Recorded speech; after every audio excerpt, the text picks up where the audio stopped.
be of Rekhraj Jain, sir. In psychology, his teaching area includes Mohammedan law, criminal law, property laws, labor laws, land laws, criminal psychology and forensic sciences. His interests of research areas are criminology and penology, juvenile delinquency, prisoners' rights, human rights, third gender rights, and sir also serves as resource person for Prisons Department, Police Academy, and other educational organizations. He presented several research papers at national and international conferences and has a few publications to his credit. I will invite sir to give his speech. Here. It's a research paper that I have done where I'm trying to blend the technology and the law in the present society. So all of us know that everyone is today talking of AI everywhere in everything. But this field actually just talked about as something very different in the criminal atmosphere that we are just trying to do it as. So let me begin with the topic that I have here is.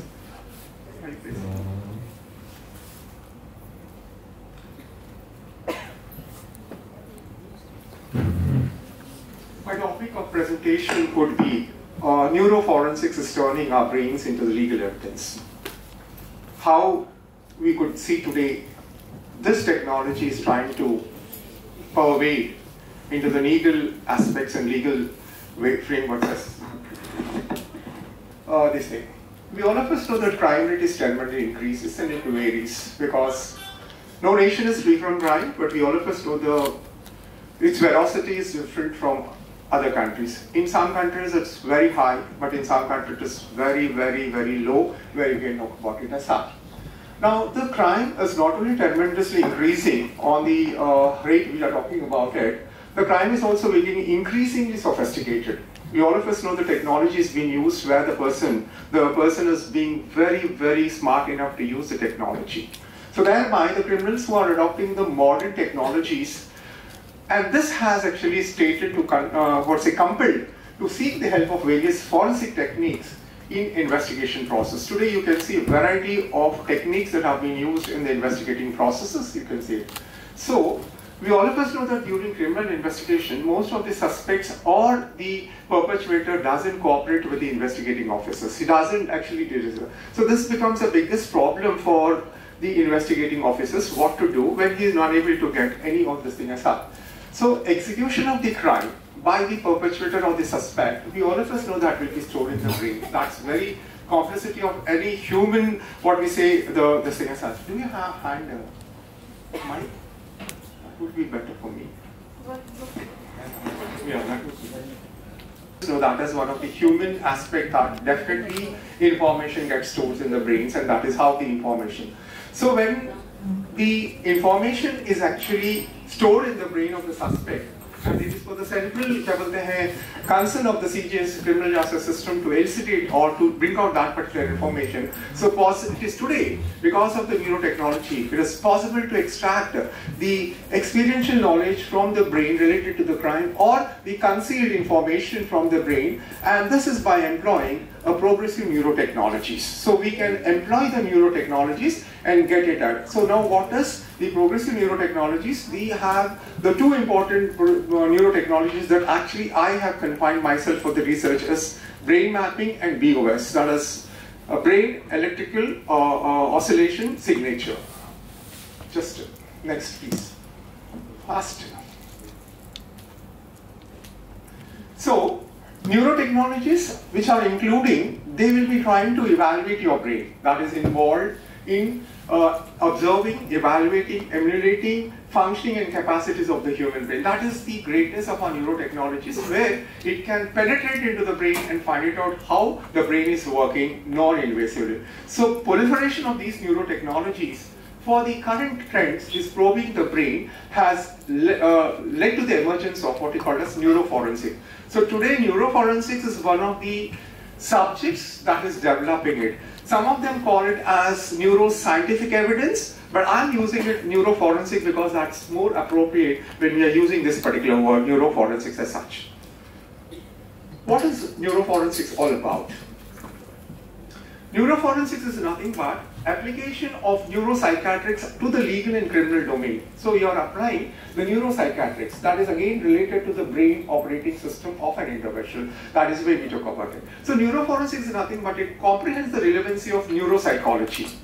And not only it comprehends, but also will tell you whether the person is involved in the crime or not. And that is how it is helping it. So it will help even civil matters. Nowadays what happens is, with regard to the civil matters, when we talk about it, it is all about your insurances.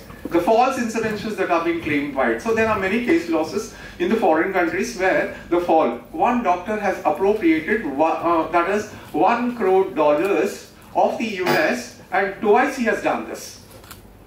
Where they have been applying this particular technology to find it out. So that is why we can see that these neurotechnologies processes are actually being highlighted for the risk of the criminal issues also, where the individuals have neurological impact. So today actually what happens is, the courts are being considering it, and the suspect and the perpetrator tell, it is not me, it is my brain which has compelled to do. So this is where we are looking for it, how this technology is working for it as such. So next.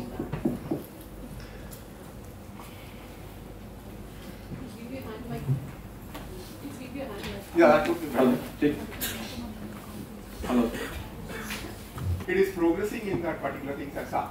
And when these legal proceedings are going to be, it will be held by the forensic psychologist, who is very important. And this forensic neuropsychologist is actually going to make an assessment.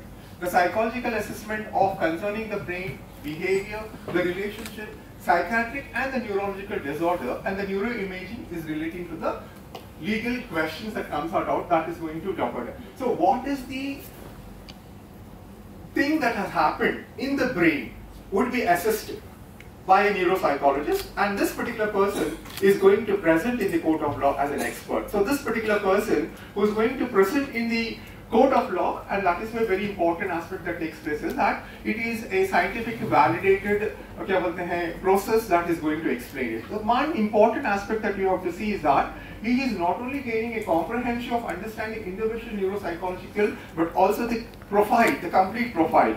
So literally you can see that we are having criminal profiling. That is very important part of the neuro aspects that we are looking at is the complete neuro profiling, or the criminal profiling is being done where it is important to understand that particular person as well. So forensic, we try to explain your neural complex concepts that has to be there. So the purpose of neuropsychologists is to analyze, to make it understand to the judicial officer and the legal profession. Then only it will be appreciated as an evidence, neuro evidence. That is what it looks at. So presently neuropsychologists are probing into the brain, propelling to see that these neurotechnological interpretations are turning into or interpretation into a legal evidence. So we all of us know that as the law students, for a court, it wants to have a legal evidence. Then only it can proceed it, and that is how the brain is converting into the legal evidence. So what is legal evidence? The concept of legal evidence is neither static nor universal, because the evidence, it is changing, and that is why we talk about it. So legal evidence consists of a procedural rules that is being devised by the law and categorized the various forms. So it is a devised by the law which has been categorized, that we talk about in the categories like circumstantial evidence, direct evidence, indirect evidence, not all forms which have been explained as that. So legal evidence actually denotes any material item. It is denoting a material item or assertions of the fact that is submitted to the competent court as a means of ascertaining the truth of any alleged fact or a matter before it, and empowering to form the decision. So this is how helping the judicial officer to form the decision. That is we call it as a legal evidence, and that is why we talk about. So legal evidence is nothing but a practice of law evidence that is based on the human memory of the witness and also the document. So our practice, that means even today also, if you look the practice of the law, it is based on the human memory. So we call the witness and ask him it. Or whatever the documents that are presented, that is how it is there. So this is actually the practice of the law with regard to the legal evidence that is being done. So it so happens that the law of evidence actually is not designed to deal with the technology, new technologies. So whatever present law that we are having, We don't have any implications into the evidence act to show that you can use technology. But only it says that in the case of evidence act section 45, legal experts will say. But it doesn't give any with regard to the explanation to the technologies that has been used it as such. So this is what about the so admissibility of a particular piece of technology evidence. The court has to decide the viability and also the claim based on the scientific evidence. So now here when we are introducing it, now we are trying to introduce the legal evidence in the court of law based on the scientific technology. So now it has been said that the court has to widen its horizons and thereby the new scientific technology evidence to authenticate its legality. So when the courts are able to accept it as a legal, then it will be very benefit for both the judiciary as well as to the clients that are coming at. So currently these neurotechnologies are turning our brain into legal evidence through the brain reading. So now this legal evidence, how we are getting it, then it is going through the brain reading. So this is all about the brain reading which has been indicated. So let me explain what is brain reading. So how this brain reading is done by the persons. So brain reading is nothing but it involves of assessing the brain activities to the stimulus that is presented. So we all of us know that human brain reacts to the stimulus that is being presented. So every individual will be reacting to that particular stimulus which is being present, and that is how we can read the brain, what's going on inside the brain of an individual. So it involves actually structural encoding, because what happened is the moment stimulus is going to go, it is going to register you. So what is being registered? It will be encoding them as a model denoting that early visual areas and semantic encoding models that indicate responses in the anterior visual areas. So the moment you are going to respond to the stimulus, that particular information will be stored in a semantic or sequential way where you're going to get, and you are also going to comprehend the meaning of it. You will understand what this actually is meaning to us, and that is how it will tell you that this is what happens. And thereby, this very important aspect is that today you could see the latest research development. So the latest research development reveals that brain reading is possible. How it is possible? It is possible to two things. One is structural and functional neuroimaging by using fMRI or also EEG, that is electroencephalograph. So this is possible. So today I am able to read the brain of an individual. That is what we call as a brain reading. Now how are we using it? By using the neuroimaging, the brain can detect the mental reactions of the person. And very important on this particular point, why I have to tell is that whatever reactions that you are going to give, or the brain is going to give, it is actually considered to be automatic. That means you are going to respond automatically. It is not under the control now. It is not under human control, your control. It is automatic, non-conscious. You are not conscious about it.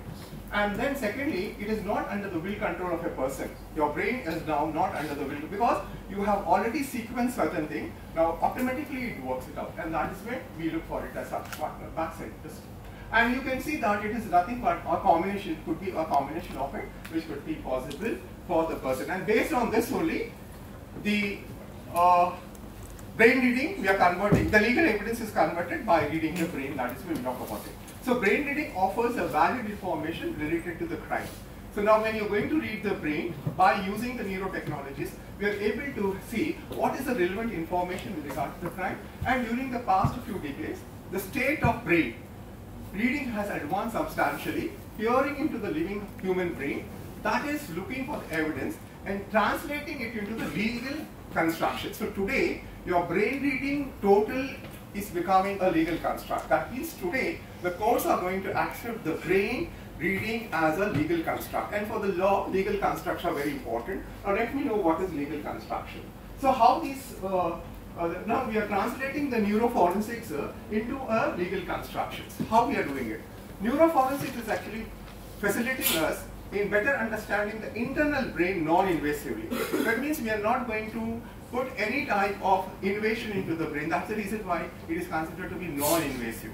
Not only non-invasive, but it is also facilitating extracting the concealed information or experiential knowledge scientifically and generating evidence related to the crime. So the legal, that is the brain reading, is now trying to give you the evidence, which is actually, I told you, that neuroforensic is translating our brains into legal evidence. Next. So here, generating evidence is transferred as a neuroforensics which will be present in the court of law, enabling to form the decision. That is what we just talked about. So, what is the source of neuroforensics today? So, the source of neuroforensics evidence, the code is through neurotechnologies. And the two neurotechnologies that I'm talking about is brain mapping and brain electrical oscillation, that we call it as BOS. This is a very good technology that has been developed where it is being used by the case laws. When I'm going to tell you about the case laws, you can understand how this particular thing is going as such. Next, please. So brain mapping, I'll just tell you about this particular thing as that. It is being invented and devised by what we call as American neurologist Mr. Lawrence A. Farwell, who has been given the term as brain mapping test, which is also known as P300 test. And this is where the technique which we are using in India is referred as a brain electrical activation profile test, but which is also considered to be non-invasive. Non-invasive means you need not insert anything into the brain. Only external it will be done, and that is based on the technique that is actually measuring your brain activities. So this P300 is very important in the brain mapping, which will be activated when your brain is going to be subjected to this particular test. Next, please. So brain mapping is nothing but a set of neuroforensic technique. We are trying to evaluate the brain wave neurons. So how your brains are going to make the signals when this particular information that will be passed to your cell. So here what they do is that they place the electrodes, and these electrodes actually are connected to your head on the outer of the scalp, and they are trying to measure the electrical potential. What is your electrical potential variance which arises from the neural activity?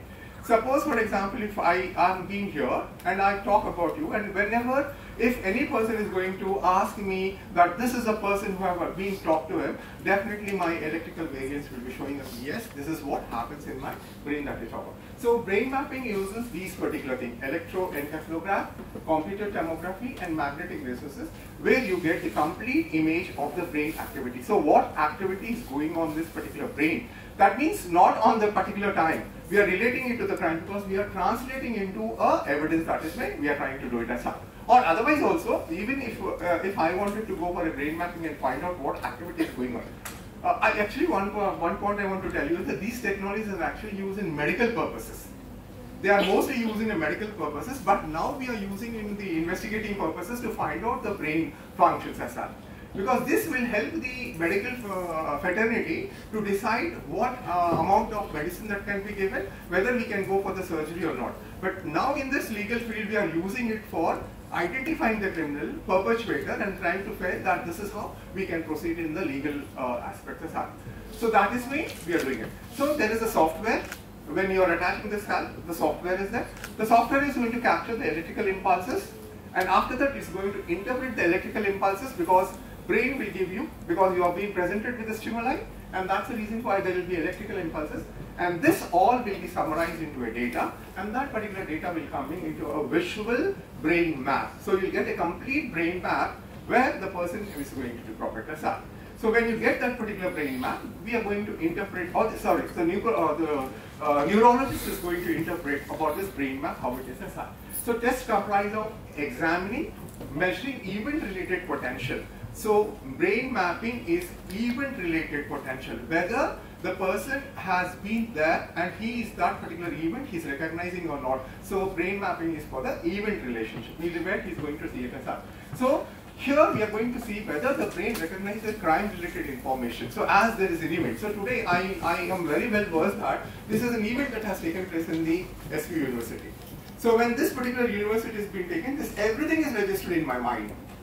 And when it is registered in my mind, I all of us know that even after some days, the memory is very with me.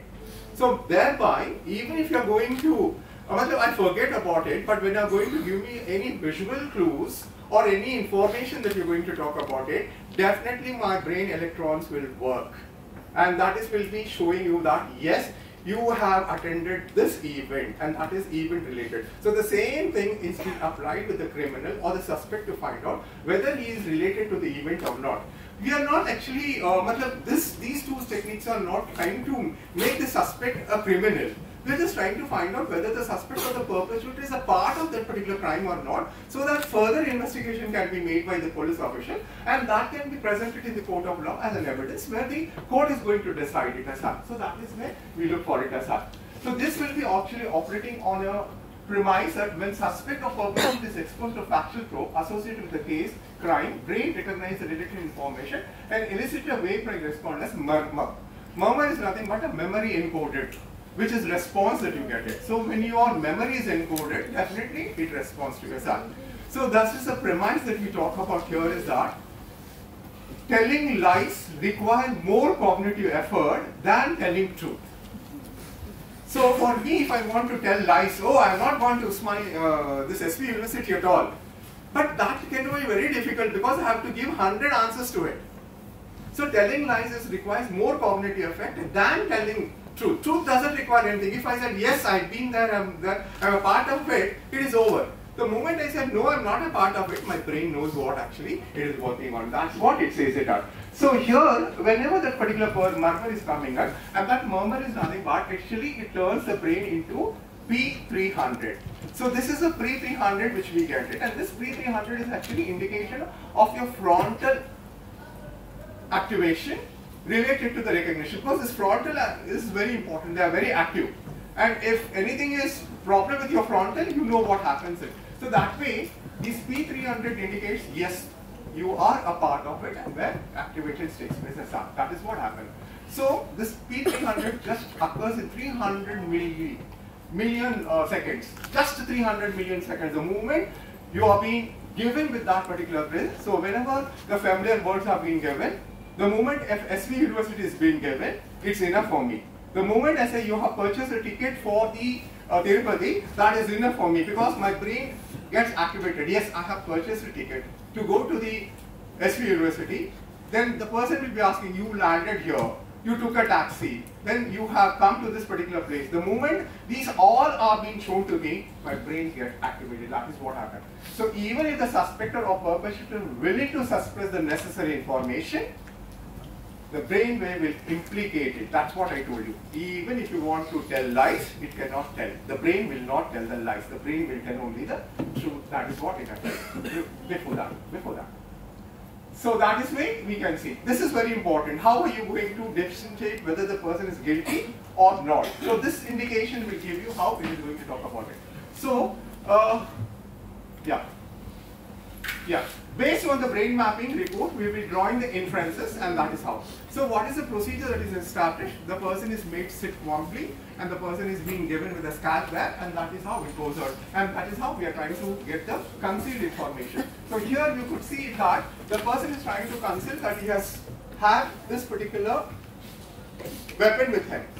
So the weapon actually he has purchased, or he has a weapon with him which he has used it as such, and he's trying to do it. So that is where you can see that once this information is there, he will be able to get it out of that concealed information. So you can see the picture where the brain is recognizing what it is recognizing. It's recognizing a weapon. So whether you have purchased a weapon or whether you have got a weapon, that is where we are trying. So we are trying to elucidate the concealed information that is stored in the brain. So this is a procedure, as I told you. He'll be placed before the sensor are equipped with a headband, and he's placed before the scalp, and then the suspect or perpetrator is comfortably seated before the computer monitor. So here his involvement is just he has to look for it. Nothing he has to do. So he's made comfortably relaxed, everything is being done, and he's trying to do it as such next. So activation of brain is triggered by presenting the probes. So probes are three categories. One is neutral category, the other which will have no relevancy to the crime. That is neutral. So how are you? Where have you been? Fine. So everything, and that way, have you been recently anywhere? So nothing, my brain will not record, it's neutral. But the second one is probing. Probing probes. Probing probes are directly related to the case. Say for example, if you're asking, you have purchased a ticket for so and so place. Yes, I have purchased. So my brain starts twinkling it.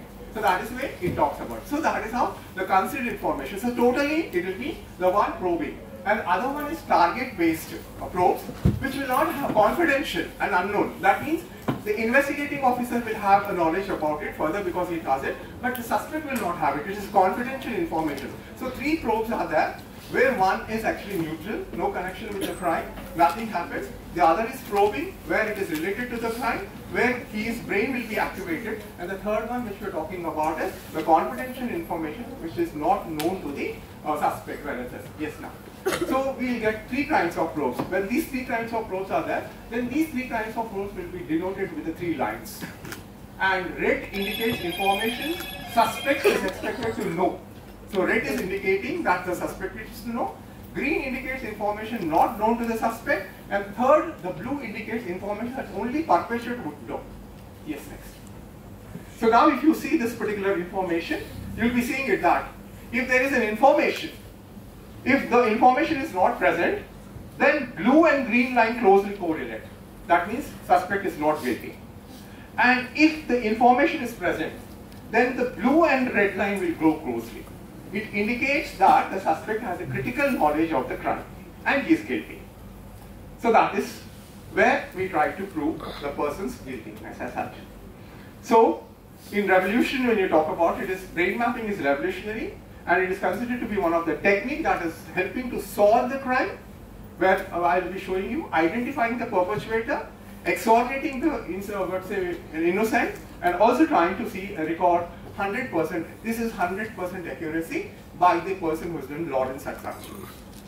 Brain mapping, I'll just tell you about this. Brain mapping is nothing but it is also one of the neuroforensics, which actually we are trying to get the experiential knowledge here.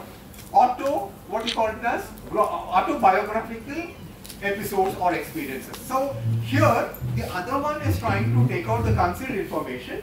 BOS will be trying to take out the information which is actually being experienced.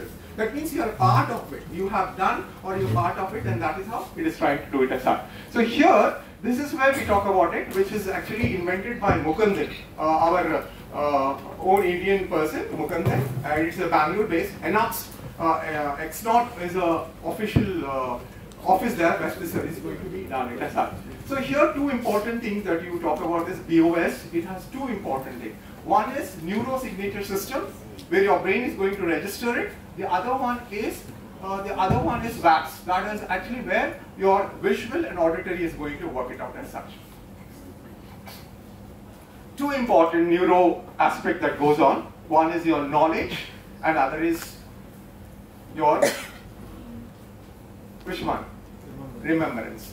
So once you may have a knowledge, but remembrance only when you are going to experience it, and that is what we talk about it. So remembrance will come when you have been a part of it. I may have a knowledge. See, suppose for example, I need not come to this particular university. I can get at my home, sit at particular thing, today browse it, I get every information. That is knowledge. But I have never experienced anything of such because I have not come to this particular place. Now, being come here, I have experienced it, and my brain has registered everything from yesterday to today. What have gone on, that is registered in my brain. So I am experienced. So experiential knowledge will be there. So I will be definitely remembering it, everlasting for it, unless it is a sad episode. That's it. So that is where it comes out. So once when I have this particular remembrance, the remembrance I can call it from the episode. So the moment you show me any picture, the moment if you show me, even if you are going to show any one of these man's picture, because it has been registered, the moment I show this particular person's or this particular person's picture, my brain definitely gets activated because I have experienced that, and that is what happens in a sub. So these are the ones which talk about. The moment you are getting the remembrance, you get the knowledge about it, and that's the reason why we call it as experiences.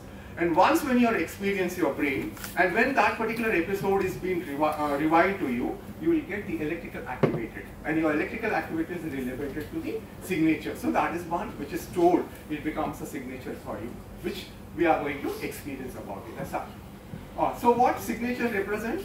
Signature represents that you are actually having electrical activation. That means you are there. And that is how we get it as such. Knowledge, we get it from memory. But whereas the BOS, when you're talking about it, it is getting out from the statements that are going to give it. So that signature will be extracted from the mind by giving the verbal presentation. Here also we have probes. Yes, next. So here we are trying to go it for this thing as well. So how we are going to try? We are also going to place the scan with the electrodes on the brain, but the difference that you're going to have is that it has only 2 electrodes. This has 32 electrodes, which are fitted onto your brain, that's it, and one retinoelectrograph will be there, where we'll try to see the visuals as such. Yes, yes. So this is also computer technology where it is. So the most important thing that you have is the procedure that I'm going to tell you. Okay, you can do. Now in this particular procedure, before you are going to go for BS, we are going to conduct a pre-interview. So this pre-interview is nothing but we wanted to try to find out any concealed information and also try to find out some emotional aspects, so that whether it is related to him or not. So here we will be observing his verbal and his behavioral aspect in the case of a pre-test. So when pre-test is going to go on, we'll just assess. See, all of us know when we are ordinarily speaking to any person, his हाव-भाव बोलते हैं, मतलब his मुख कविकलन ठंगा तेलुगु लो आदि कनपड़ता उन्हें अन्नटा. That is reflection because of his physiological as well as mental that goes on it as such. Next. So this, we are trying to find it out whether there is innocence or guiltiness of the person by the pre-test. Next please. And we are just trying to get the cluster of whether the person is telling lie or the truth by this pre-test. So this is how the person is made. You put 32 electrodes on his head and the scalp is there, and that is true. One is connected to the retinol, then you get it out, and then all the brain is connected where you get it out. So one thing is that during BOS, we will not question anything. We don't ask any answers from him. He will be made to sit quietly, nothing to be answered. He will be told, please do observe whatever is being presented to you. You need not answer any verbally. There's no verbal answers from him. He has to just see the screen. So once when the suspect is exported to the visual or auditory, then what happened is that it is actually computer recorded in a sequential way. And this particular sequential way are being given to the person, which is going to trigger his brain. And this particular triggering of brain can be seen it as such. And again, the triggering of brain is done by the probes. Yes, please. So probes are categorized into 3 aspects. One is neutral, the other one is controlled, target A and target B. Neutral, as I told you, purely are thematic questions. Just knowledge-based questions it will be. They'll be just trying to, and not at all related to any experiences. Oh, if someone says, oh, you've been to Delhi. I said, no. Or you've been to so-and-so place. I say, no, because I'm not at all related. Because he will not directly ask you whether you have gone to Tirupati or whether you have gone to that Taj Mahal to see it as that. Okay, I have a knowledge of Taj Mahal. I have a knowledge about it. But I have not visited it. I have not experienced it. So I have not met any one place. So I don't know that particular place where it is located. But the moment if I'm able to see that location, or if I'm able to see how I actually walked into that particular place, definitely my brain triggers, and that's the signature I get it as that. So one, it is a neutral. The other one is control probes. Now these control probes are very well automated. That means they are trying to find out whether you have an experiential knowledge or not. That is way. So we will be putting in a sequential order. So target A probes are related to the crime, progression of event. One after the other they'll be telling it. You have done this, you have done this, you have done. And this will not be tell it. It's all computer feeded. Nothing. Only person will be trying to observe your brain relations on the other one. So now suppose if I am made to sit here and I have been with electrodes and that, on the next turn the screens will be seen, the person will be trying to evaluate your brain oscillations that is going to take place.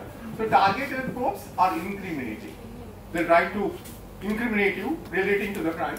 Whereas target B's are just joining the relation related to suspect own version. That means he will give his own version to see that target B will be trying to protect him, and that is what happens. So here what happens is the moment the person brains are read and the experiential knowledge is there, then the neurosignature system extensively analyzes your electrical oscillation, which is what are computing both the frequency and the time.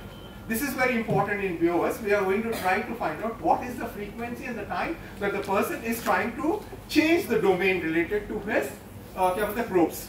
Now, for example, if any person, if I am being subjected to BOS and if I am being to sit as that, and the sequential questions are being given, orders are being given, and I don't have any experiential knowledge, my brain will not activate it. My brain will never answer to it because I have not experienced it. So there will not be any kind of oscillation in my brain, no movement in my brain.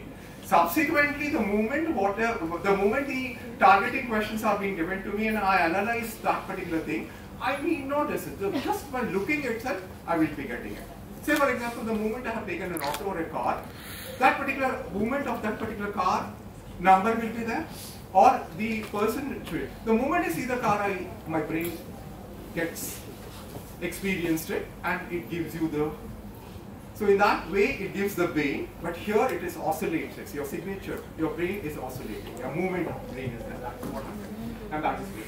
So the moment you are provoked, and these oscillations will be recorded along with the electroencephalogram.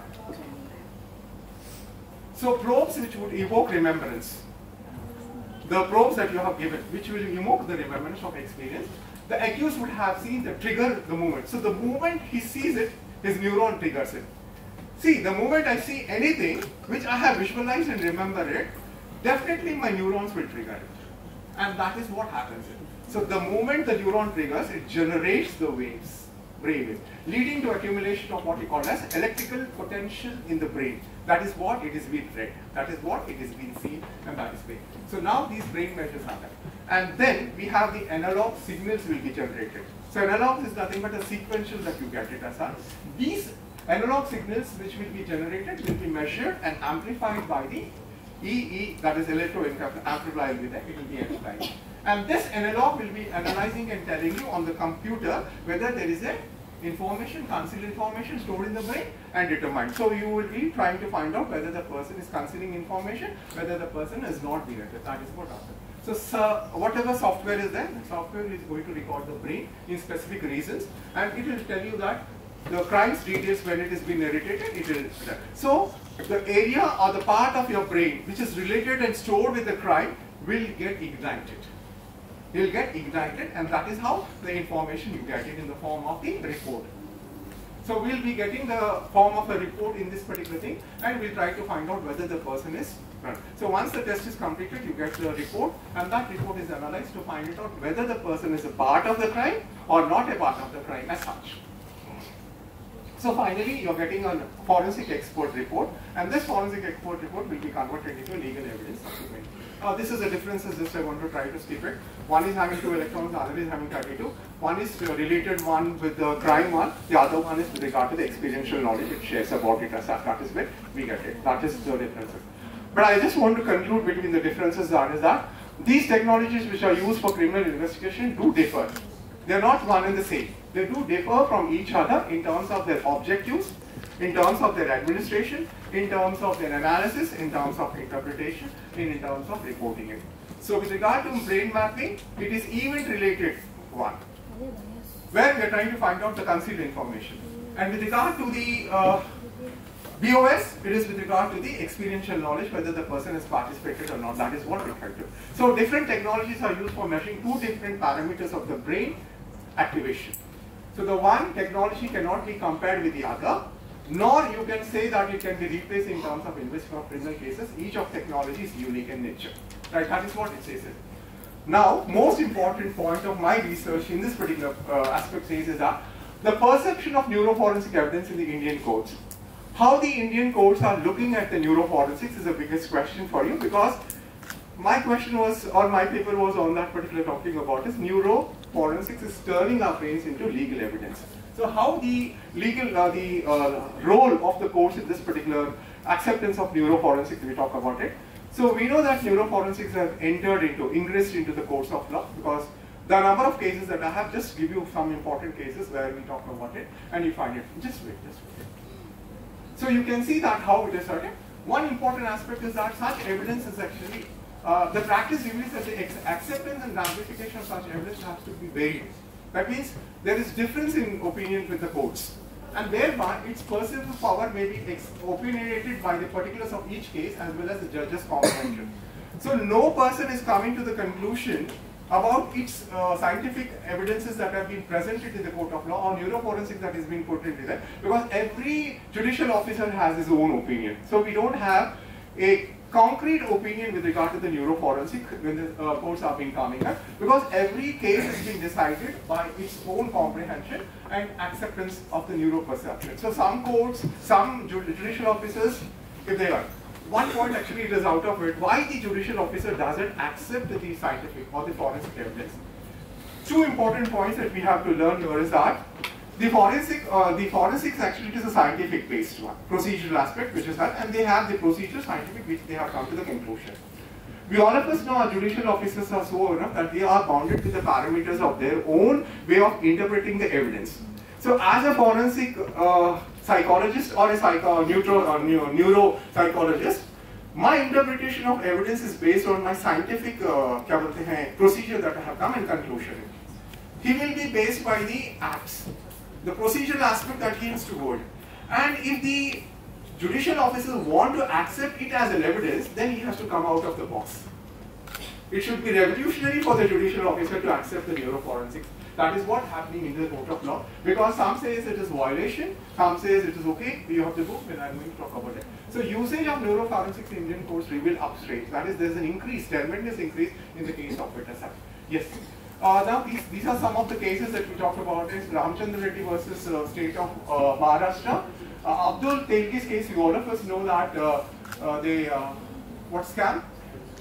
Scam. So this guy also was being subjected to brain mapping, where it was found that yes, he's a part of the first case that we talked about. Telgi's case, mastermind is a scam. He is also being subject to brain, and it shows that his involvement in it as well. In this particular case, George versus Deputy, this particular case 2000, it is talking about is that if the suspect is not able to cooperate, or if there is a need for getting the evidence for the decision of the court, then the scientific excellence of these polygraphs and brain mapping, data analysis, they are necessary for criminal investigation, and they have to be done because it is there. Though we can say that it is not a violation of your fundamental rights under the article that we talk about it, but still, for the investigating purposes, the person needs to be subjected to this assault. This is where Purushottam case, this particular person has actually been asking the court to carry out these tests by a private agency so that he can prove his innocence. So he himself is coming forward and asking the court to go for this particular thing, and that is where we talk about it.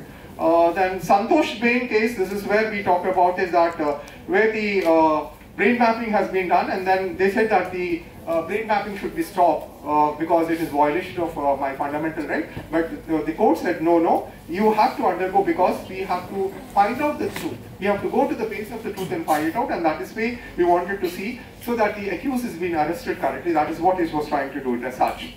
The other one, next please. Panir Sullivan versus State of Madras, where we talked about this particular thing, where here this case also is trying about the challenging the order, where both the accused have been said that it is not necessary to undergo it, but still the court said yes, we have to get these particular things, and that is what they try to do in this case also. Next please.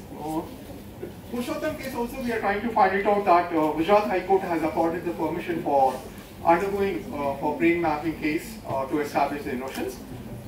Melagam case also we have, where you all know that is a blast case of Sadhvis, where the police have been, where these suspects have been subjected to polygraph and also brain mapping, and on this particular basis they were convicted.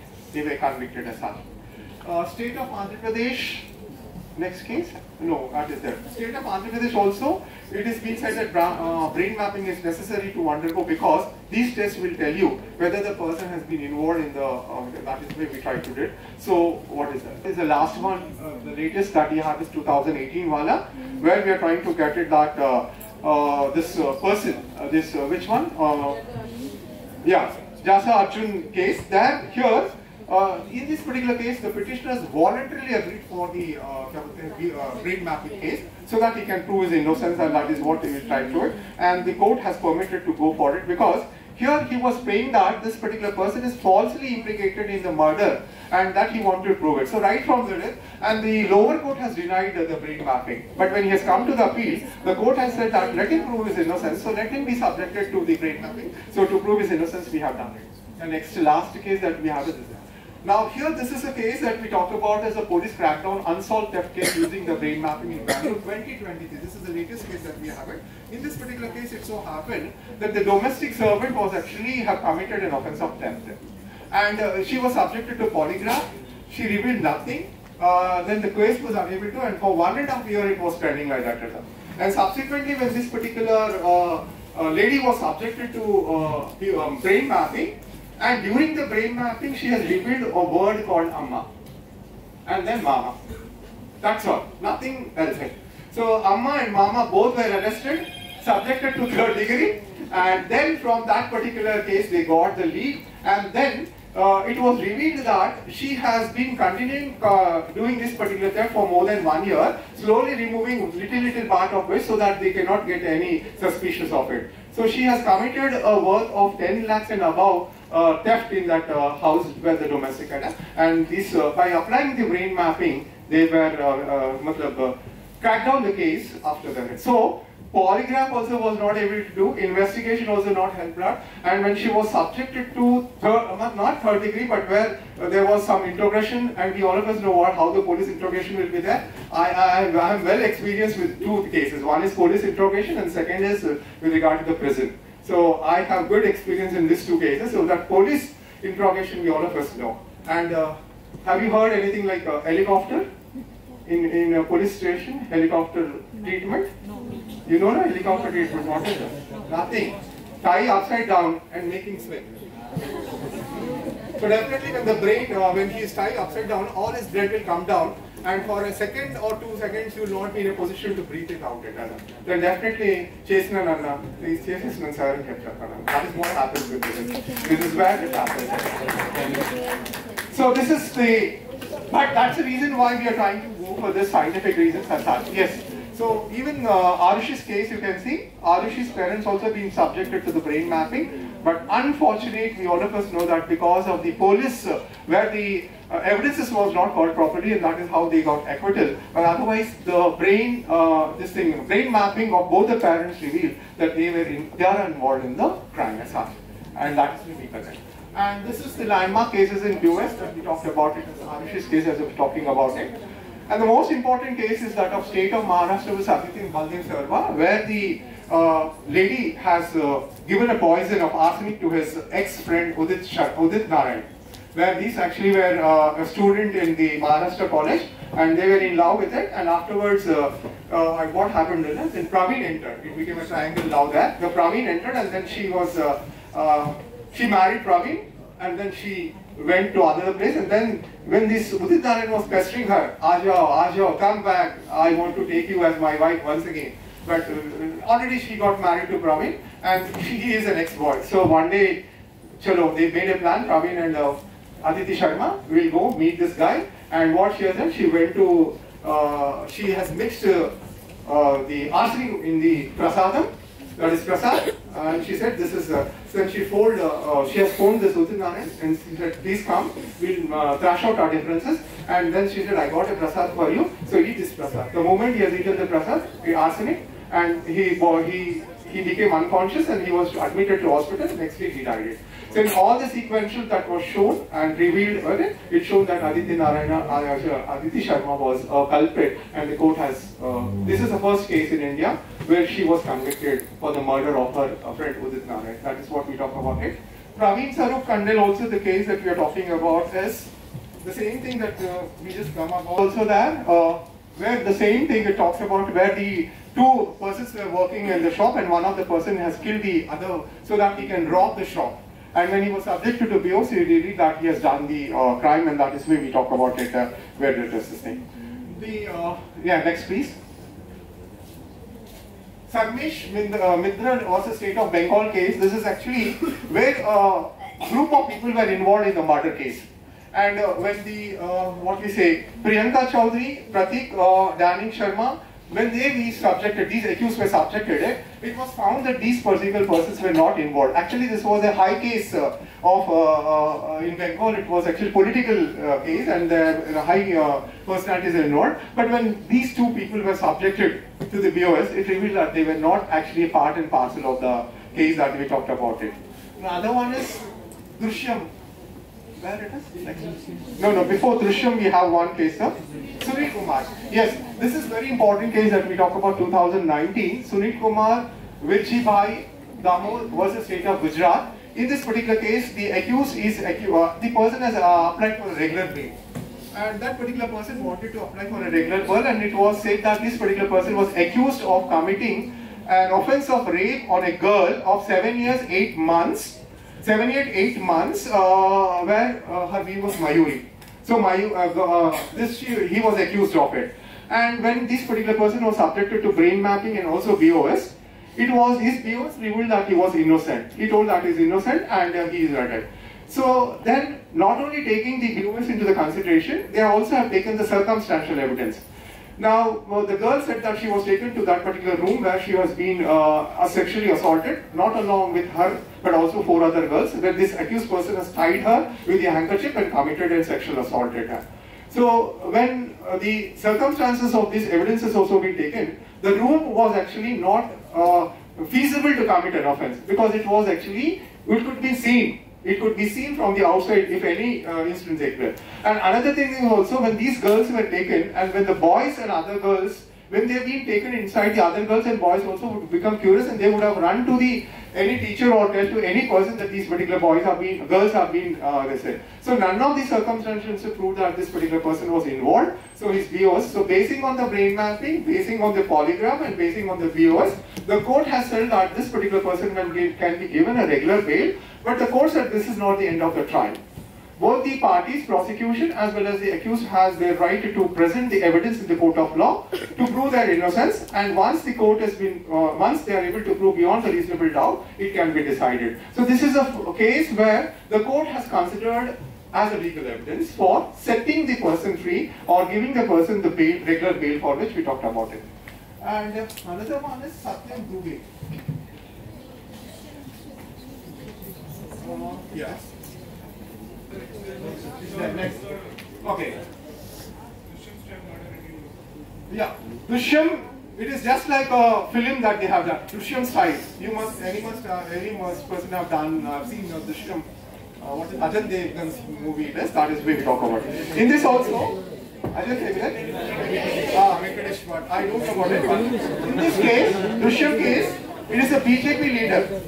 BJP leader Jagdish Katoria and his son were actually accused of the murder of a particular thing, that is Twinkle Darge. And this particular thing as this thing, and based on the reports of BOS, it was shown that they were involved in. But again, this was in high profile, where the investigation was not properly done. So we all of us know as a law teachers what happens it. It will come back to square one, and this is where happens it. But anyhow, it was shown that these accused persons have taken the inspiration from the movie Drishyam, and they have committed the same thing, the murder of the girl, and that is what they say, that they have buried the dog and then they have given all those things. That is how the false things have been done. That is why we look for it as Drishyam style murder. Satyam Dubey versus Union of India cases also, we know that it is the latest case that we thought all are famous after the Nirbhaya, where we can talk about is Hathras case. So Hathras case, we all of us know, where the girl was subjected to the sexual assault, and we all of us know that it was a case of upper caste people versus lower caste or Dalit, and that is what happened. And all these particular girls, when these boys were being subjected to BOS, it indicated they were showing, their electrical association was showing that they were involved in this particular crimes, and that is what we have done as such. And this is how it shows how they talks about it as such. Yes, last case I think is more important if we talk about it. This is what you can see, Haryana High Court judgment 2020, where you can see that how the courts have taken into court for, which is reported in Times of India, where it has accepted the BOS. Very promptly this court has been accepting it, where it talked about the case, saying that Haryana court as such. Now, this case has allowed both the accused person, that is Rath and Vijayendra, to undergo BOS to establish the drowning of one Mr. Mahendra Singh. These two friends were actually being accused of his friend. The three friends have gone to a place and they have consumed the liquor. And after that, what happened is this Mahendra Singh, this particular person, after consuming once more excess of it, he went and dived into what we call as a lake, which was there. And then what happened is, because the flow of water was more, he drowned it. And both these persons were accused for the murder, and the BOS was subjected. It found that they were not involved in it, and that is how the court has said it. And said that because of heavy flow, the person has died and there was no involvement, so accused have been right. And this was considered, this is, you can see 2020 Haryana court judgment where the court has accepted BOS as a legal evidence. The last case is talking about Captain Manjit Singh Vidhi versus Hussain Mohammed Sharif. Here also actually this Hussain Mohammed Sharif, the first accused, responded, and the 4 others were involved in the murder of the person as such. And when these persons were being subjected to BOS, the BOS showed relevant that when they were subjected to the BOS, it showed that these 3 or 4 persons were involved in the murder of Mr. Sothing as such. So this is all number of cases that actually reveals that how the BOS and brain mapping are being considered to be as a legal evidence. I think conclude one. Yeah, next slide. So how we are going to explore the exploration of the legal implication of neuro evidences that we are going to talk about. This is how I am going to conclude on the judgments that are based on these 25 to 30 cases of my research that shows it. So as per of the brain expert mapping, it is 99%. Brain mapping is 100 or 99%. And according to Mukundar inventor BOS, it is more than 95%. So the question here comes is that evidence forms edifies for investigation process. So the investigation process will go on the evidence that has been there. So what is neuroscientific evidence? Neuroscientific evidence is a material piece of evidence, and which can offer an answer to make the legal determination of all the brains in the court of law.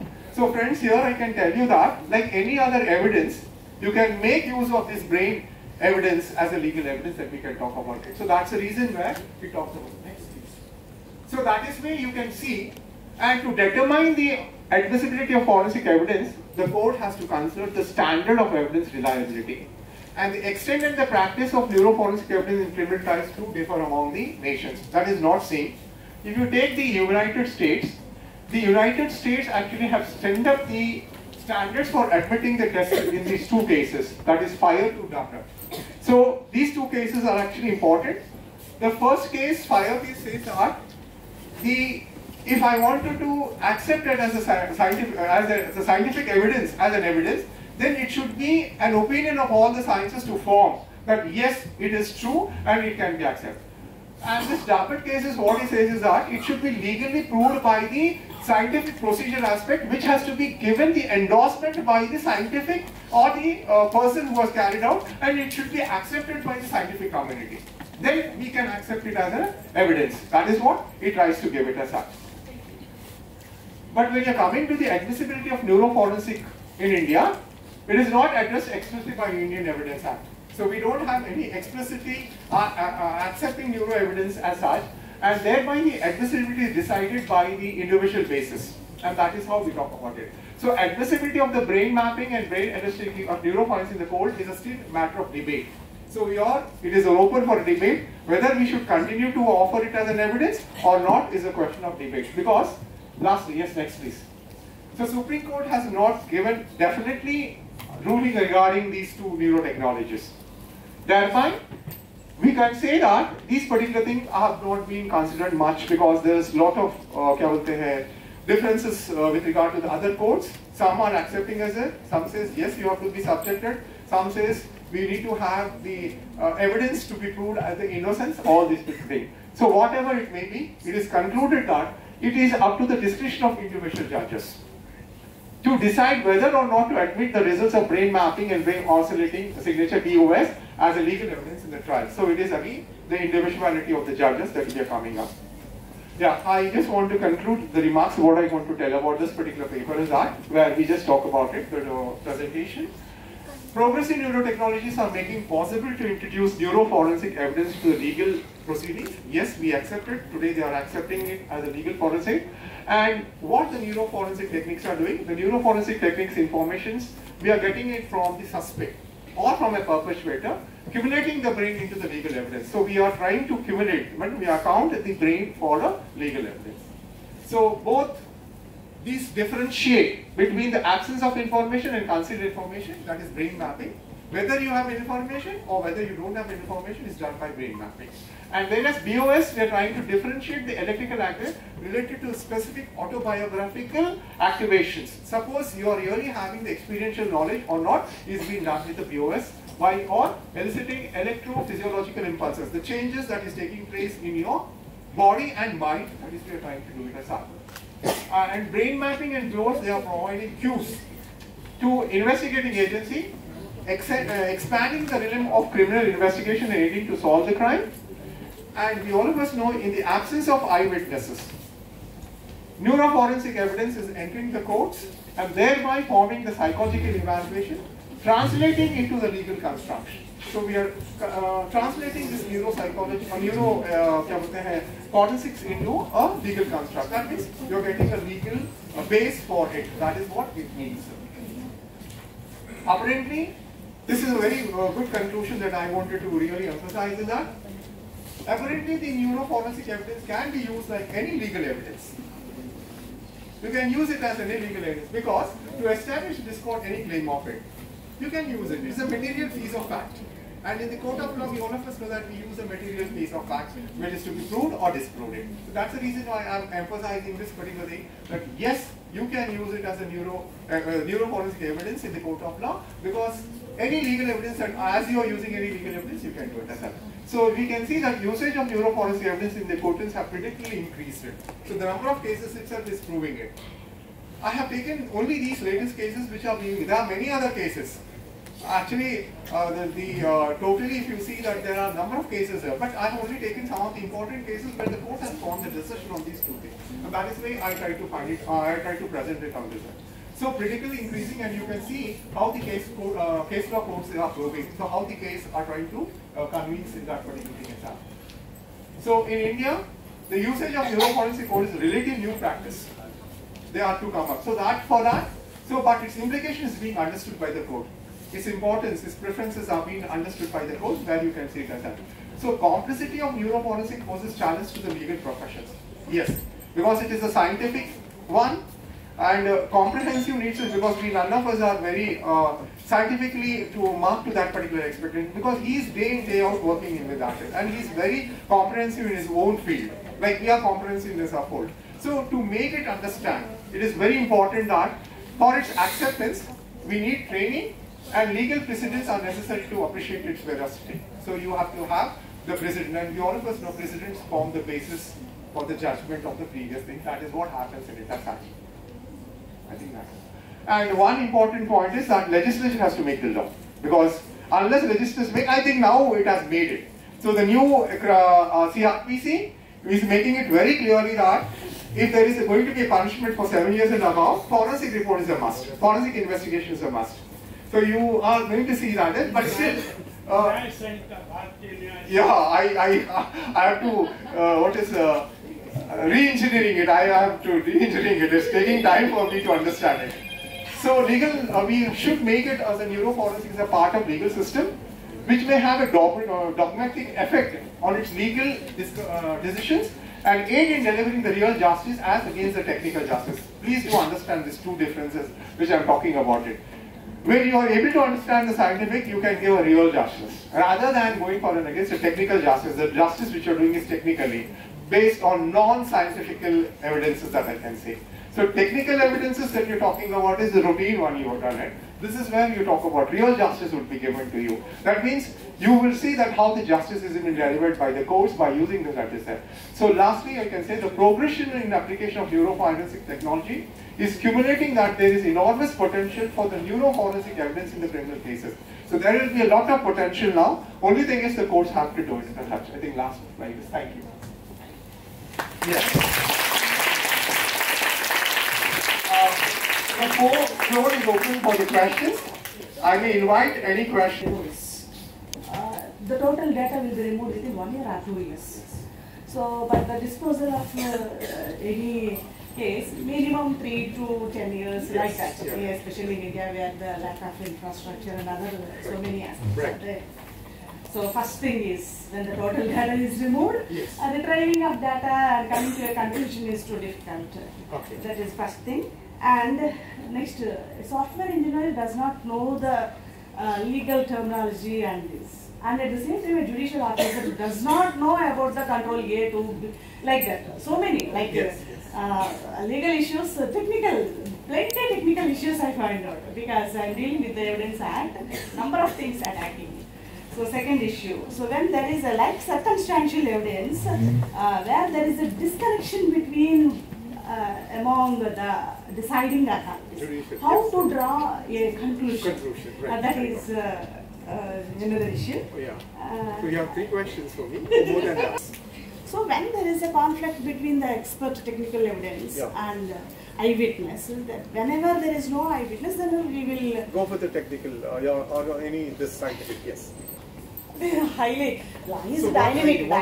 What you want to draw? In the ICT, especially in the information and communication era, law is.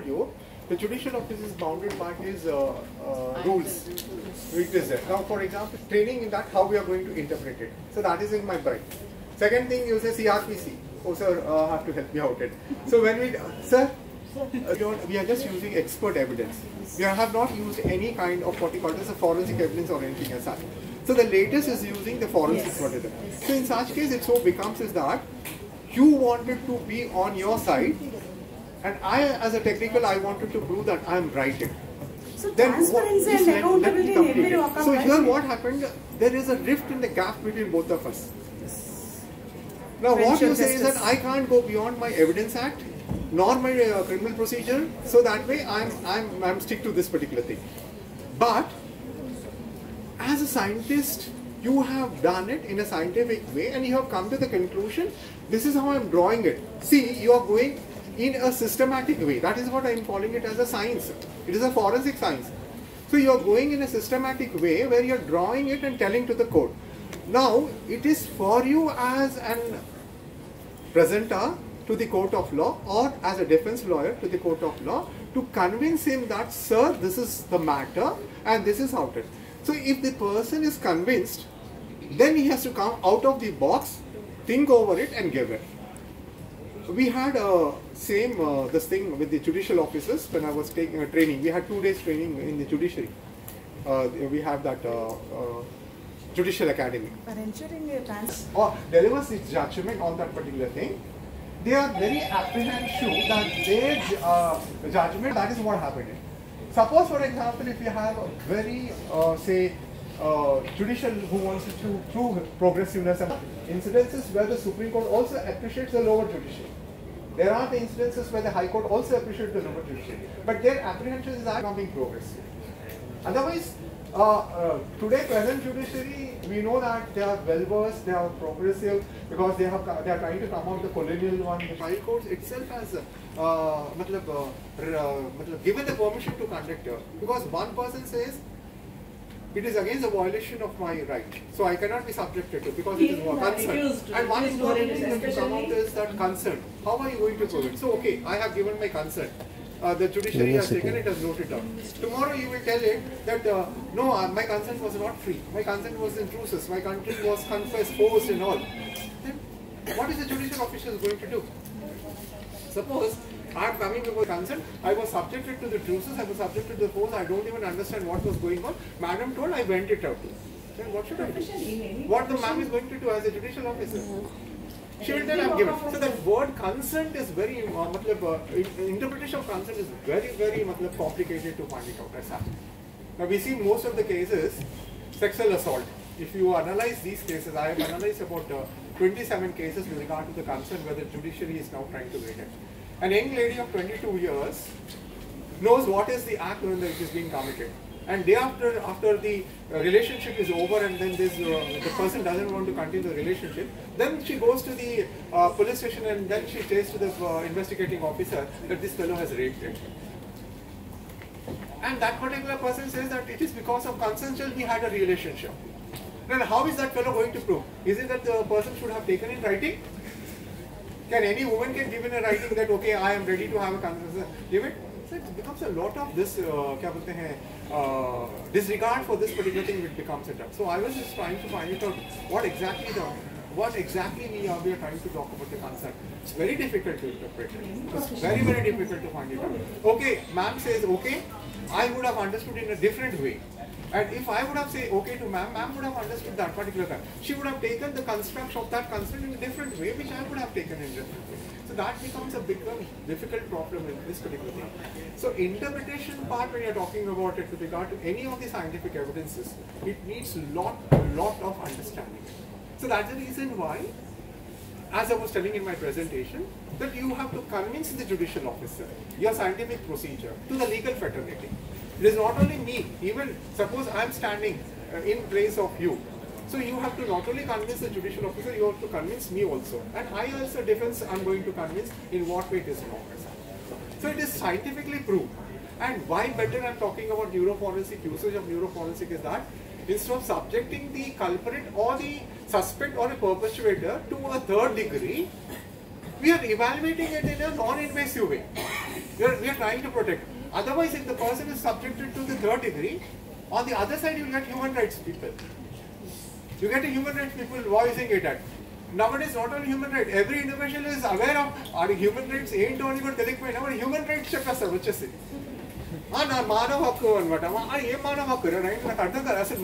Human right concept itself was just confusing it.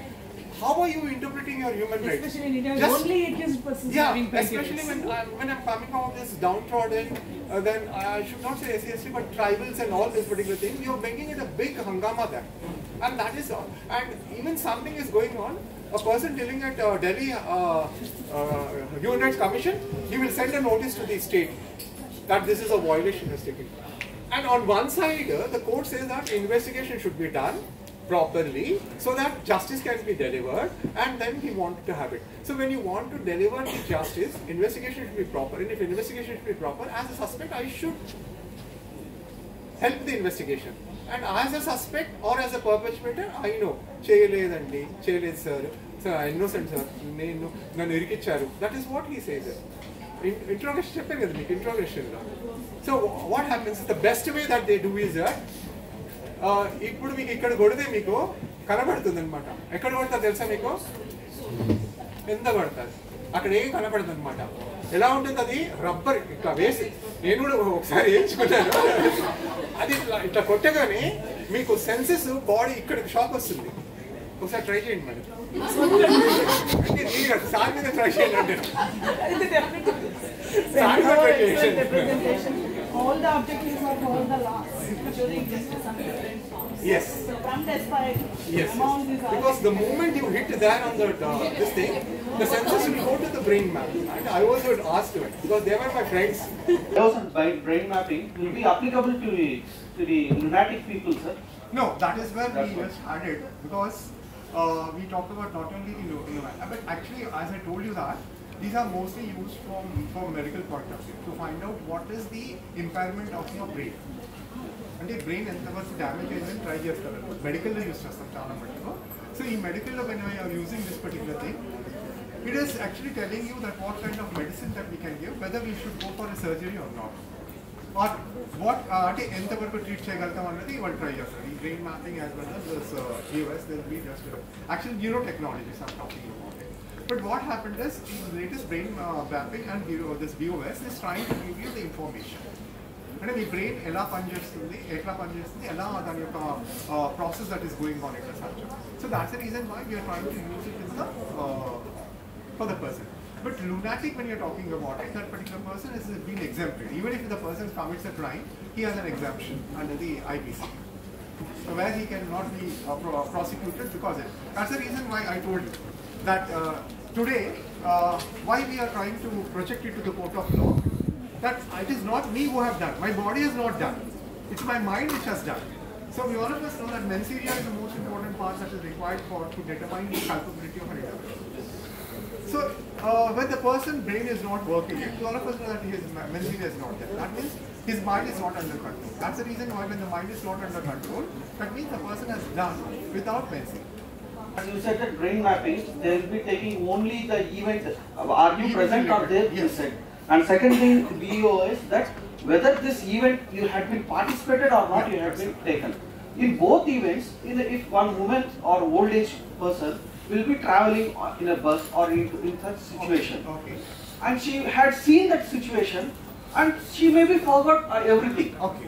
So you mean to say she's a witness? And in that situation, witness situation, if the brain mapping, you said the signals triggering would be done. Yeah.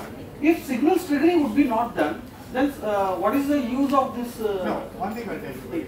One we are talking about it. When now here, it is only to find out whether you're a part and parcel of the crime or not. Suppose, for example, yes. Now, for example, as you were telling, if the woman is been traveling and that particular thing, for your fine information, what happens is human memory is that, which is one of the greatest, gift that has been given by the God.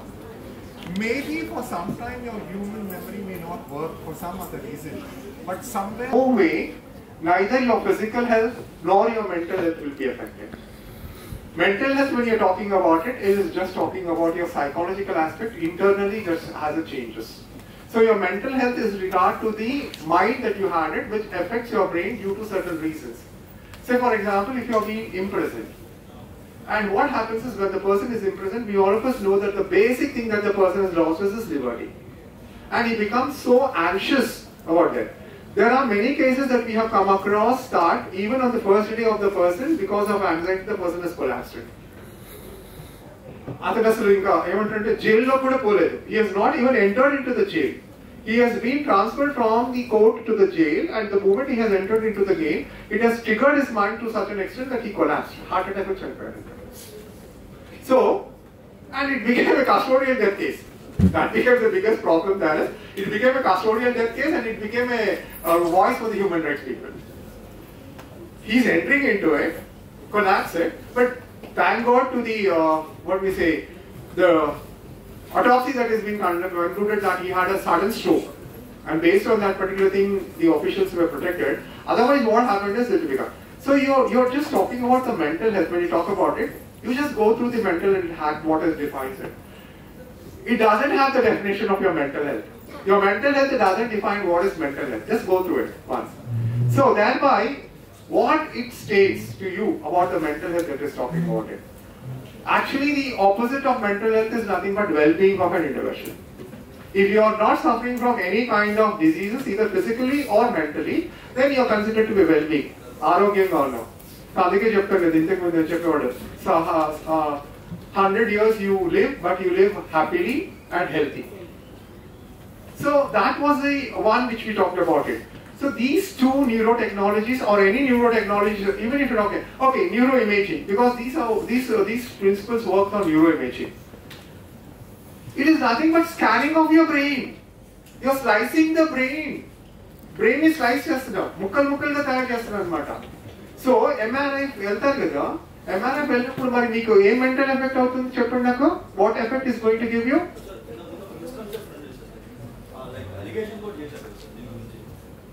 What is the allegation?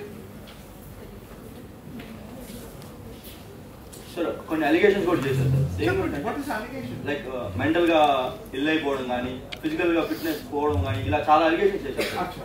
This is a misconception sir. Okay. Clarity. Right. So no. This is nothing like that happens. It doesn't affect your mind. It doesn't affect your body. We all of us know that when we are going to go for MRI, it scans. MRI brain could cheyochu, MRI your body scan could complete outundi. So sometimes if anything is with regard to your brain problem that is there, only this will be there. We'll be getting the slices. Your brain will be sliced, thinly sliced of it, till they try to find out where that particular problem is. The same thing is neuroimaging. These two technologies will depend upon the neuroimaging. Functional MRI. F is nothing but functional MRI. So it will try to get all your functional magnetic resorting. What is that? Because short form open just teachers full form rather. So that is way you get all the images. మనకి bone విరిగిందా లేదా అని చూడడానికి ఎక్కడికి apply చేస్తాం? What are you going to go through? Suppose your brain has got fractured or not, where are you going to go? You're going to go to the doctor, and what the doctor is going to do to you? X-ray. Now, subjecting to X-ray, does it amount to affect your mental health and physical health?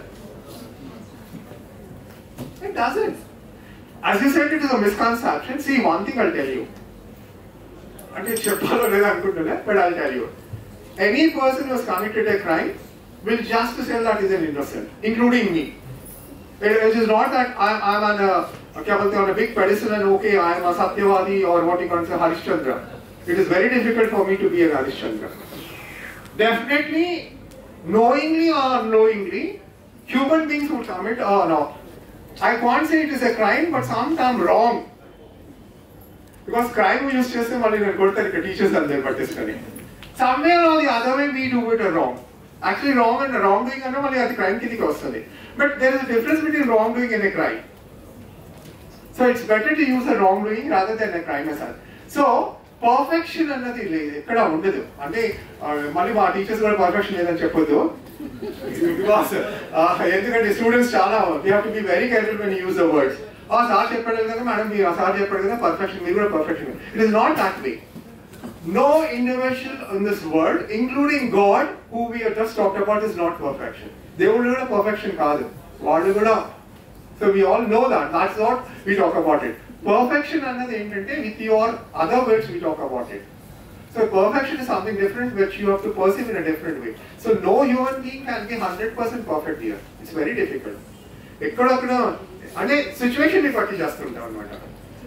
yeah, it's situation demands. Situation demands to be perfection. So that's the reason why perfection and even gods also, perfection.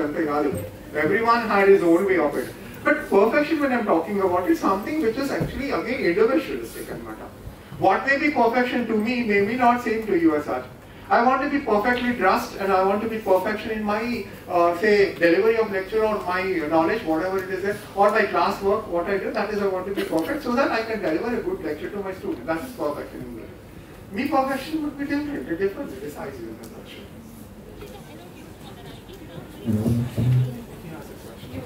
Very simple, sir. This brain mapping is legal in India, sir. And it violates right to self-incrimination. I need clarification on that. Incrimination, violation of Article 20, Clause 3, right? That is what you're talking about. Now, when you're talking about self-incrimination, we all of us know that whatever statements that you're going to make it, and if they are going to be incriminating it or is going to implicate you in that particular case, then it will be called it as a self-incrimination. Nandani Saptapati was the state of Odisha. We all of us know that particular case where we have a standard that lady who has been then the Chief Minister of Odisha been called to the police station to answer certain questions which has been written by the investigating officer. Now this lady, what happened is, when she was trying to answer it, she found that she will be implicated in another case which if she is going to reveal this information. That was the only thing here. So she said, okay, cheppekante badalu silent undadam best ani cheppa, silent ga undi em cheppaledu. She just kept silent. Now the court is trying to examine that silent amounts to self-incrimination. Court said no, she is there because you are being called there. Now friends, in this particular case, I want to tell you is that when the person is being subjected to BOS or into a brain mapping, there is nothing, a statement of fact is made by the perpetrator or accused person. Please do note this. Please do note this. The answer that I am giving you is that neither the suspect nor the perpetrator would make any kind of statement. He is not going to make any kind of statement. He is just going to listen the sequential order which it is going to be printed out, and he is not even going to answer anything. His brain is going to answer. His brain is going to tell. His brain is answering it. So he is not making any kind of fact. Okay, though he is going to make any kind of statement of fact there, that has to be proved in the court of law. That has to be proved in the court of law. Okay, we all of us know. Any statement, 24 and 25 of Indian Evidence Act, any statement made to a police officer or any statement made in the police station is no confession. Confession can't. But suppose, if I am making a statement of fact before the 313 CRPC, examination of the accused person, 313A. 330. If I'm a person making a statement of fact before judicial officer, it becomes a confession officer. Confession. So confession to the police officer is no confession, and confession to the judicial officer is a confession that is made. But that again doesn't mean it's going to be a valid confession or it's going to be true. Again, that has to be subjugated by the evidence of law where I have to date. Okay, sir, chase you know. If you for example, police station me, what I tell it, I'm a well-trained culprit. And manchiga training I was 10 years in the prison, so that manchi training. I know, what is the prison. That's the reason I told you. So these 10 years, I got such a training that what I want to tell you is that okay. So the police has arrested me. The moment police arrested me, answer Jason, is an area Jason, sir. Areas kuntaru, archeptaru. Ain't the last kuntaru, but portrait, and the country, Opukunadu. So once, Akadiki, sir, Asula Nenu, Chepindi, Edika, sir. Then Chele until chase Jepperdam, Nasaka better, sir, again Delhi, and Jepaka. So that wasn't right. And tomorrow, if it has been proved that this particular person has committed an offense, the judge cannot say, hey, Babu, I've checked on and he'll oppose chase and Jepperd, not the chase. The judicial officer cannot do anything after that. He has to wait for an evidence to be proved beyond reasonable doubt, and one that is proved at all also. And not only that, you have first appeal, second appeal, third appeal, and final appeal. So, for chala time untadi. You can come on bail with the most important thing. You have to just come out of the bail and you can enjoy your life. So first appeal, okay, lower court has convicted you, go to the high court, again you have a judicial bench that we talk about it, then again to the Supreme Court. Nicely you can enjoy it. By the time death may also take place. And that's what happens. So, self-incrimination comes only when you make a statement of fact. Bear in mind that very clearly. But in this particular case, you're not making any statement of fact. That's what the court was also telling it. Here, you are just being subjected to a scientific test where your brain is revealing it. You're not making a single, you're not made to talk. That's the reason why I told you, in viewers, you are not going to talk, you're just going to be made comfortable with it. It will be AC room today. You try to visit National Forensic Science University, where the BOS is being conducted. BSF Director of Forensic Sciences Services. You don't have BSFs? Tirupati I think there is a scientific procedure test which is being conducted, and a report is returned by the person who is conducting it. Suppose I am a neuropsychologist. I have scanned your brain and I have shown you what it is. Ingot problem is ఈ brain scanning చేసేటప్పుడు ఇది ప్రస్తుతం మీ brain function చెప్తుంది. ఇది ఇంకోటి important అంటే ఈ neuro scientifics లో న్యూరో ప్రాబ్లమ్స్ లో వచ్చేది ఏంటంటే it will tell you the present functioning of the brain. It will tell you the present functioning of the మీ బ్రెయిన్ ఫంక్షన్ ఎలా చేస్తుంది present it will tell you. But by applying these two techniques we're trying to find out the knowledge. So we're giving the sentencing one after the other. And definitely certain instances, as I told you, crime chest definitely that will be registered in your mind. Any incident what to take it as.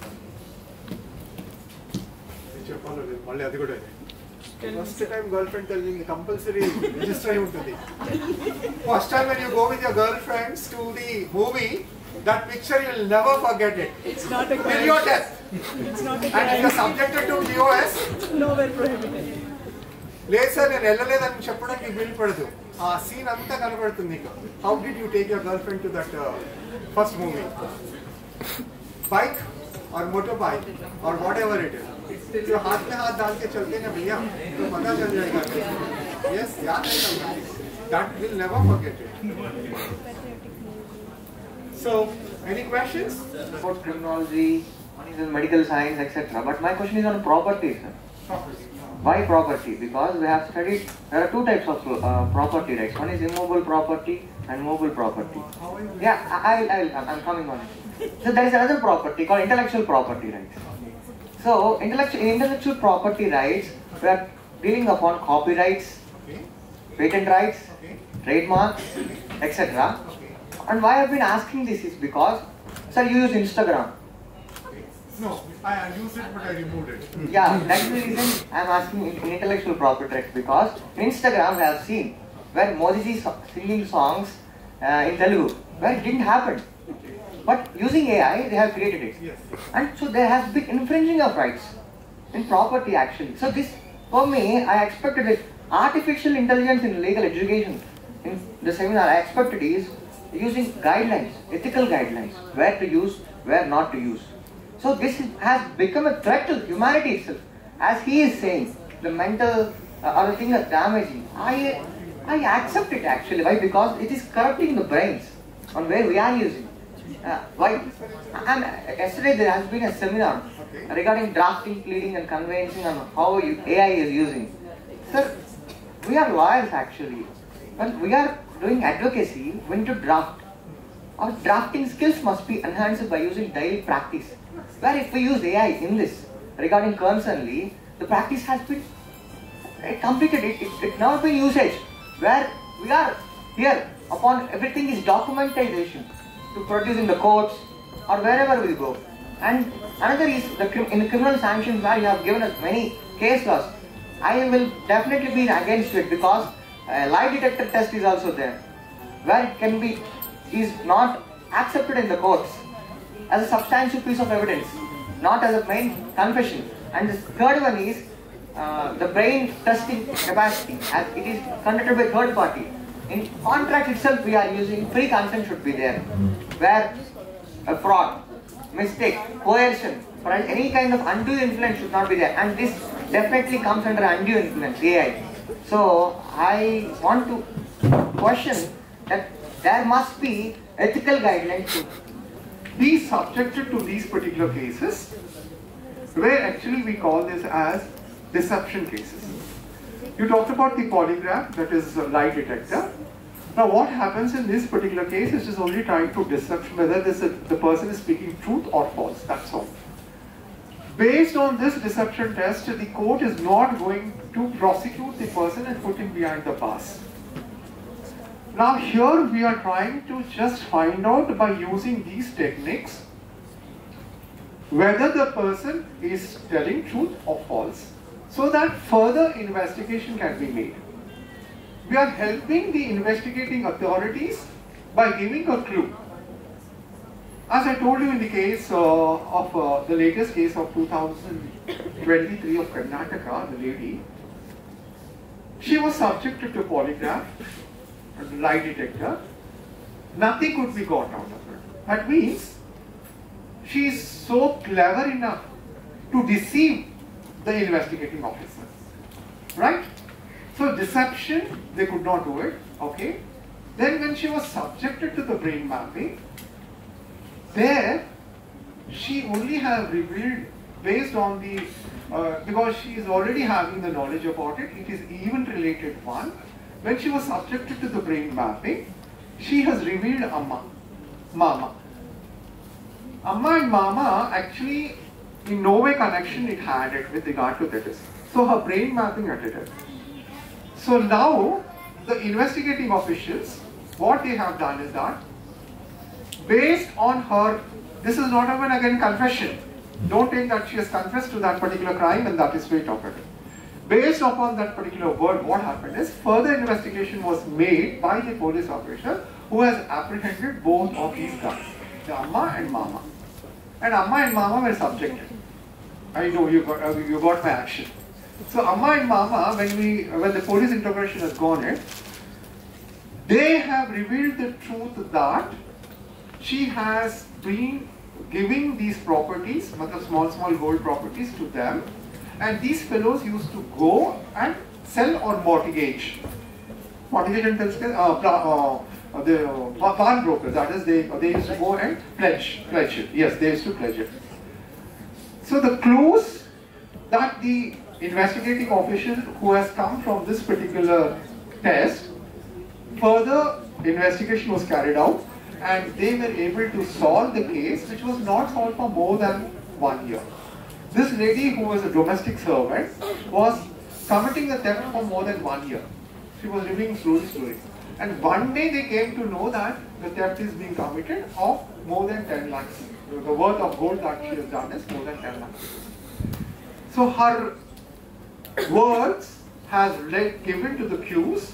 Qs has led the investigation further to commit out it, and they could find out the truth, and then they have submitted this in the brain of her, where they got the conviction.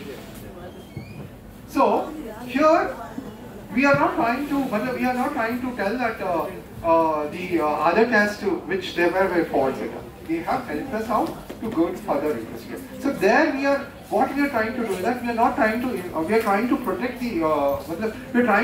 the person from being subjected to the third degree.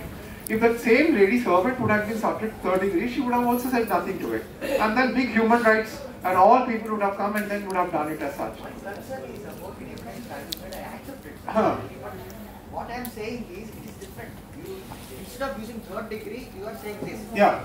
But my question is, there is no recognition. Why it is not There is no recognition? recognition using of such AI or any other. AI, I'm not talking about AI here. I'm not talking about AI is something which is helping you to see. AI is a technique that is going to help you out. Brain mapping. It's not an AI. Just mentioned brain mapping.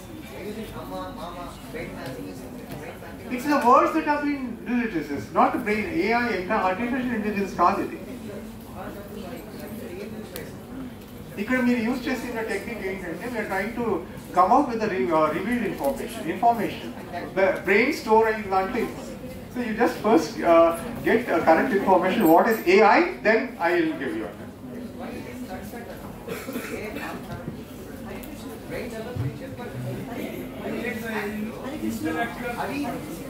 No sir, they are not Making sure that the justice is being delivered to the people.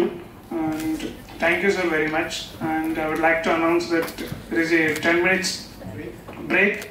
And afterwards we will have session of Jaideep Gupta sir, Senior Advocate from Ranchi. Thank you.